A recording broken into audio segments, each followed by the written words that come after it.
Bonjour tout le monde, merci de continuer assidûment de suivre ces vidéos, ça me fait plaisir. Donnez-moi beaucoup de commentaires pour que je puisse donner un meilleur décor à tout ce qui est dit pour qu'il soit beaucoup mieux compris. Voilà. Nous savons donc maintenant que notre société, au niveau mondial, au niveau planétaire, se trouve dans une crise. Une crise à tous les niveaux. Ce n'est pas seulement une crise économique, une crise de l'écologie, une crise sociétale où les gens sont confinés, ne se parlent plus en real place. Si on se parle, c'est grâce à real time sur votre téléphone portable. Mais voilà, c'est toutes des circonstances qui demandent à chacun de nous, puisque nous n'avons plus la collectivité pour nous aider, nous avons compris que nos gouvernants, nos professeurs, nos grands maîtres économiquement forts ne sont pas là pour soigner les citoyens, pour soigner les enfants et les grands-mères d'une façon saine. Il y a une corruption terrible qui prouve que l'humanité a divorcé tout à fait de son amour, de l'amour universel, de l'amour créateur, et que nous sommes au bout d'un circuit qui est une déviation très, très fortement présente depuis la Deuxième Guerre mondiale, où nous avons vraiment coupé avec toutes nos liaisons biologiques et toutes nos liaisons avec la nature. Nous avons carrément décidé d'aller dans le diabole et de laisser tomber tout ce qui est symbole. Parce que donc c'est toujours très important quand on peut remarquer ce qui se passe et qu'on peut mettre clairement devant nous, après avoir bien débattu les phénomènes, que donc le monde économique depuis un certain temps sait que c'est faillite. Quand vous voyez tous nos pays, ils sont en faillite, ils sont carrément et ils continuent à faire de l'argent et continuent l'économie de la même façon. Donc eux savent très bien que c'est fini. Ce système est fini. Donc ils ne vont pas protéger le système, ils vont protéger bien sûr les grands en économie. Tout cela, ils vont essayer de les garder, mais sur le compte de tous les petits, les indépendants et tous ceux qui sont dans le milieu. Donc nous savons que c'est comme ça et nous voyons en plus que au niveau de la gestion de la santé et de notre alimentation, tout est foutu, tout est fait d'une façon artificielle. Donc tout le monde perd sa capacité de force immunologique et nous tombons dans un système qui est terminus. Il faut faire un reboot. Mais c'est pas aussi facile qu'avec un ordinateur faire le reboot, puisque quand mon ordinateur ne donne pas ce qu'il faut, bon, je fais un reboot et très souvent, ça se remet tout seul. Mais ici, ça se remettra pas tout seul. Mais le reboot, on doit le faire quand même en nous-mêmes, à savoir comment nous, chacun pour soi, peut évaluer vraiment la situation et mettre les choses au bon endroit, savoir ce qui est faux, ce qui est corrompu, ce qui est pas juste, et que, sachant en même temps qu'on n'a pas le pouvoir de dominer tous ceux qui dominent, il faut arriver à se dominer pour pas tomber dans la dépression ou dans l'anticipation négative, mais de préparer déjà un retournement, de nouveau s'adhérer à la vie biologique, donc la logique de la vie, donc les terroirs plutôt que ce qui est international, diminuer se soumettre à l'économie internationale, donc les tout grands magasins, les toutes grandes entreprises, mais essayer de trouver tous des artisans, des gens qui sont dans le terroir, dans le lieu où on habite et qui font les choses bien et qu'on peut les aider à améliorer, à refaire les connexions qu'il faut, puisque maintenant toutes les professions ne sont plus des métiers, et donc celui qui fait pour le bovin, il fait que les vaches, et l'autre fait que les veaux, l'autre fait que les taureaux, et les autres ne fait que les bœufs, et alors on ne fait que le cochon, et donc il n'y a plus de rapport. Donc c'est ainsi aussi qu'on n'a plus le rapport avec l'élevage d'animaux d'une bonne façon, dans la communication de tout plein d'animaux dans tous les sexes, et en même temps dans l'agriculture, parce que si on n'a pas de fumier, on n'a pas d'une bonne agriculture, on ne sait pas faire du bio, et on sait que tout est triché, puisque l'industrie bio, c'est une industrie, c'est donc pas du tout respecter les lois de la bio. Eh bien, il a fallu cette crise donc pour se rendre compte que depuis très longtemps, on s'est laissé piéger et que nous avons donc une part de de participation à cette folie dans laquelle l'humanité s'est mise en rejetant tout ce qui était offert par la création et en voulant en dominer comme un diable toutes les choses. Et donc les gens qui ne sont pas dans cette manigance volontairement, eh bien ils ont, comme moi, on a subi tout ça parce qu'on a reçu son diplôme qui vient de l'université, mais donc toutes les sciences d'aujourd'hui ne sont pas des sciences de conscience, c'est des sciences de con, puisqu'il n'y a pas la conscience. Parce que si on était conscient, on pouvait faire des expériences intéressantes dans toutes les branches de la science, mais on devait pouvoir garder la connexion avec notre bon sens commun, avec l'évidence, et donc devoir renoncer à toutes les inventions qu'on a faites. Et voilà, on n'a pas renoncé, et bien maintenant on est au bout du rouleau, puisqu'on a des inventions extraordinairement pratiques et belles, puisqu'elles sont normalement prévues pour aller sur la Lune ou dans un vaisseau spatial, et on les emploie ici parce qu'on ne sait pas prendre sa voiture et aller dans le village voisin sans avoir son GPS. Et nous sommes donc vraiment limités maintenant à nos inventions qui nous dominent, nos ordinateurs qui nous ordonnent comment il faut faire. Vous voyez bien qu'il est temps qu'on le remarque, et quand on l'a remarqué, eh bien, on pourra avoir une aversion à chaque fois qu'on emploie ces machines-ci, et on doit se soumettre à des lois qui sont vraiment perverses, puisque toutes les lois sont là pour protéger la production économiquement rentable, mais pas pour protéger les animaux, les plantes qui doivent nous donner l'alimentation. Donc on ne protège pas le consommateur, et le consommateur ne désire pas être... un bien être gobé, c'est chimique, c'est... scientifiquement prouvé est suffisant pour leur donner une raison, une date de péremption est suffisant pour leur donner confiance, et non, n'ayons confiance que dans notre conscience à nous, si on l'a relié avec la vie que la création nous a offert, et que depuis trop longtemps nous avons dévié, et cette déviation nous amène donc absolument à être aujourd'hui prisonniers, et on est confinés, mais on a confiné les animaux et les plantes d'une façon absolument monoculture depuis aussi longtemps. Et ça, c'est la cause de laquelle nous sommes aujourd'hui dans ce désarroi. Bon, on ne va pas espérer qu'on va sortir du désarroi par toutes les lois qui sont déjà mises sur notre façon de vivre, parce que ces lois protègent justement cette fausse économie, cette fausse alimentation, cette fausse boisson, cette fausse façon de faire l'agroalimentaire toxique industriel. Et donc, beaucoup de nous n'avons même plus idée de savoir comment se reproduisent les carottes.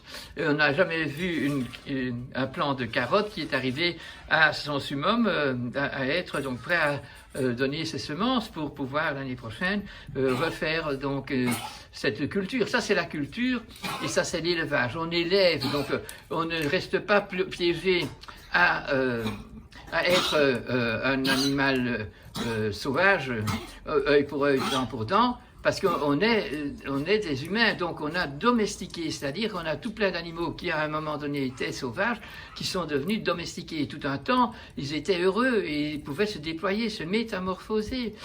Maintenant, c'est plus de la métamorphose, c'est du copier-coller. On fait un truc et on le multiplie par des milliards et on peut le commander par Internet et tout arrive à la maison emballé et tout est bien, mais on ne sait pas du tout comment se fait la mayonnaise ou comment les poules sont mises dans une exploitation pour nous produire des œufs qui font que nous voulons aussi être exploités, puisque c'est la similitude, tout est similaire. Ce qu'on fait, oui, on a dit ça dans la Bible aussi, ce que vous faites au moindre des petits, vous le faites à vous-même. Eh bien oui, on le fait à nous-mêmes. Nous avons fait du mal à toute la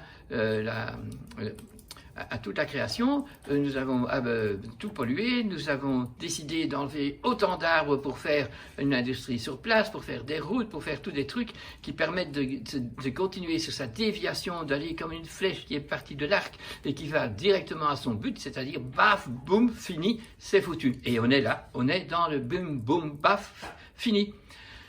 Mais comme on a encore une capacité de projection et on peut encore avoir confiance que la force de la création, elle est inimaginablement énorme et elle est immortelle, elle est dans l'au-delà et elle est dans la présence, elle est donc partout. Elle va donner toute cette puissance, mais avec la liberté, l'homme étant libre de prendre part ou de refuser de prendre part à son rôle dans la création, eh bien, la nature va aller au plus loin possible, mais ça amène bien sûr les deux opposés. Si la collectivité, dans sa grande majorité, s'associe et fait tout ce qu'il faut pour retrouver le renouement avec tout ce qu'on a dénoué, à tout ce qu'on a séparé, à tout ce qu'on a cassé, et tout ce qu'on a et qu'on ne sait même pas que ça se relie.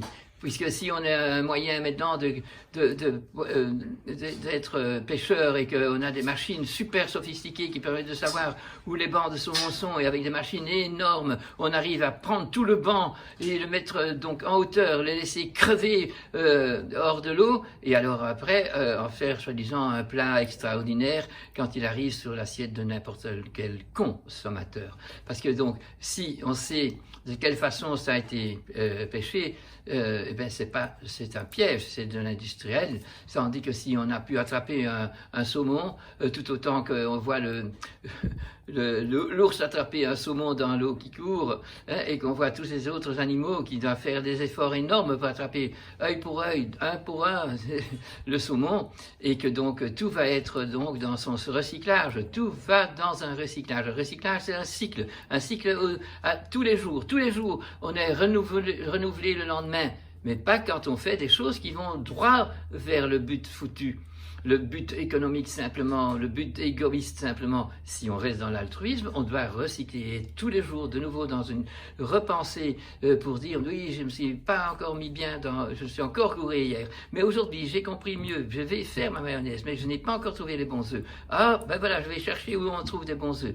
Et comme ça, je fais de nouveau une découverte, je suis de nouveau quelqu'un qui découvre tout ce qui est beau et qui a bien sûr compris que tout ce qui est bien emballé, tout ce qui est beau et tout ce qui est économiquement rentable et tout ce qui est facile à avoir, il suffit d'avoir un doigt qui pousse sur une touche pour avoir ce qu'on veut, eh bien c'est qu'on n'a pas toute la connexion et qu'on n'est pas dans le recyclage ni dans la connaissance et qu'on est imbécile parce qu'on est des consommateurs ou des producteurs dans un but unique pour notre égoïsme et pas dans un but altruiste, dans un but où la paix pourrait être sur terre, où nous aurions un amour inconditionnel parce que ce qu'on fait, c'est pour faire le bien. Et n'importe où on est, qu'on soit à un endroit avec la guerre, qu'on soit à un endroit où on n'est pas encore dans la guerre, mais on a une guerre contre un virus, eh bien, qu'on aime de nouveau ce virus et qu'on le comprenne, qu'on prenne de son langage pour savoir pourquoi il nous terrorise. Et alors on aura compris qu'il reste innocent, comme tous les animaux, toutes les plantes.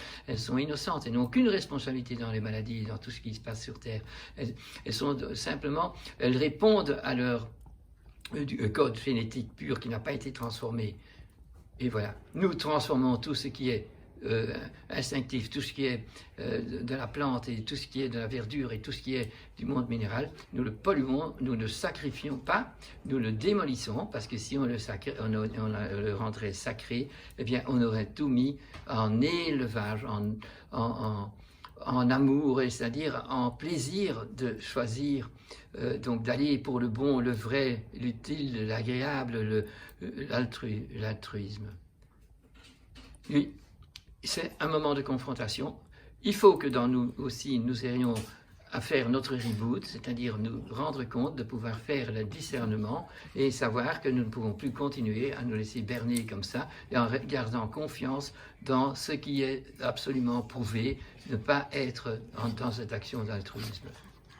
Et maintenant, de quoi méditer, les amis? Parce que bon, avec tout ce que j'ai dit et tout ce qui correspond à des examens de conscience que nous devons faire tous, nous pouvons maintenant nous relaxer et voir que quand l'ambiance est naturelle, quand la domestication est respectée, nous avons la paix et la communication entre les animaux et entre les plantes, le ciel et la terre, tout est en communication.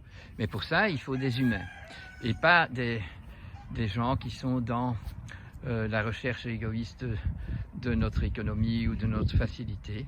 Nous sommes dans la recherche de paix et d'une ambiance biologique naturelle pour que tout ce que nous produisons soit agréable et de bon augure et plein de santé. Et où on peut être joyeux, comme notre petit taureau ici, ce taurillon. Alors, hein, moi je t'appelle Dandy. Hein, comment tu vas, Dandy? Alors, qui est-ce qui est ici? Tu viens dire bonjour à tout le monde? Oui? Tu peux, tu sais? Oui, oui. Voilà, derrière, il y a Là, il y a Lexi, hein. Ça tu connais pas encore très bien. Oh là là là là. Oh oui. Oh oui. Et maman te protège. Oh que t'es belle maman. Elle s'appelle d'ailleurs Bella. Hein? Quelles belles images vous deux. Vous voyez, c'est de quoi méditer. Que nous pourrions recréer cette paix un peu partout. Mais pour ça, il faut arrêter d'être producteur, consommateur, exploitant, exterminateur comme nous le sommes maintenant. Et savoir que même si nous ne le voulons pas, nous ne pouvons pas rester innocents. Nous devons prendre en charge notre responsabilité. Et comme ça, nous savons que nous avons lâché prise de notre conscience, que nous nous sommes laissés piéger et que ça mérite de se repentir. Ça, c'est l'amour d'une maman pour son bébé. Ça, c'est des mammifères.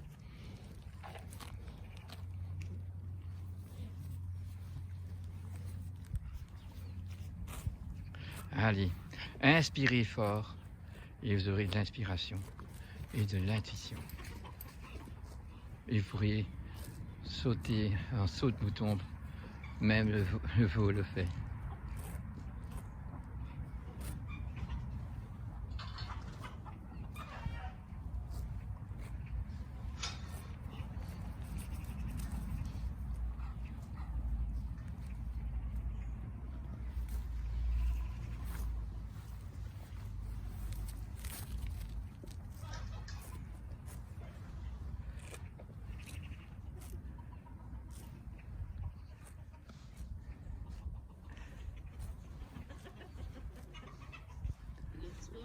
Ah, c'est beau.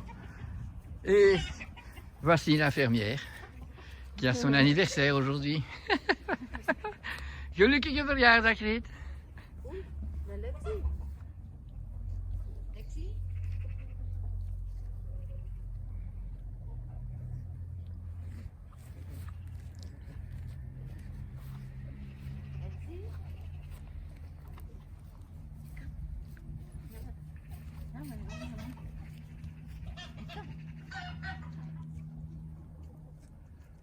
Oui, oui.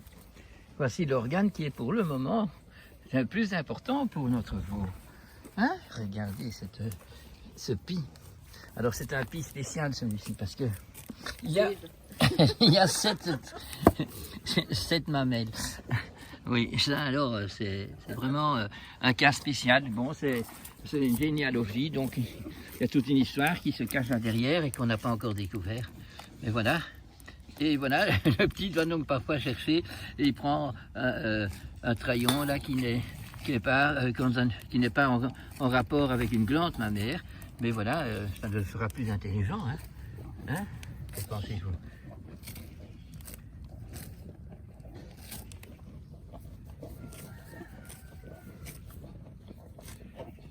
Et l'herbe est ici encore bien verte.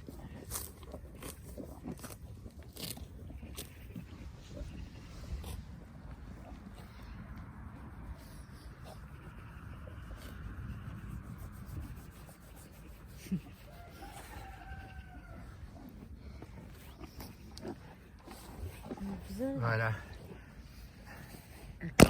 Elle est en ordre, vous voyez pourquoi? Parce qu'elle a un numéro. Mais nous savons qu'elle est en ordre parce qu'elle a de l'amour autour d'elle. C'est beaucoup mieux. Ok. Quelle joie. La découverte de la vie. L'épanouissement possible parce que l'épigénétique est ouverte. Elle est naturelle, elle est sociable, elle est bienveillante. Alors, soyons comme ça. Alors, nous aurons la paix de l'animal sur nous. Et nous remettons pas mis les animaux dans des drames de prisonniers. Et bientôt, un poulailler sur roue qu'on peut alors bouger dans les prairies. Voilà la créativité nécessaire dans ce monde où des limites sont imposées.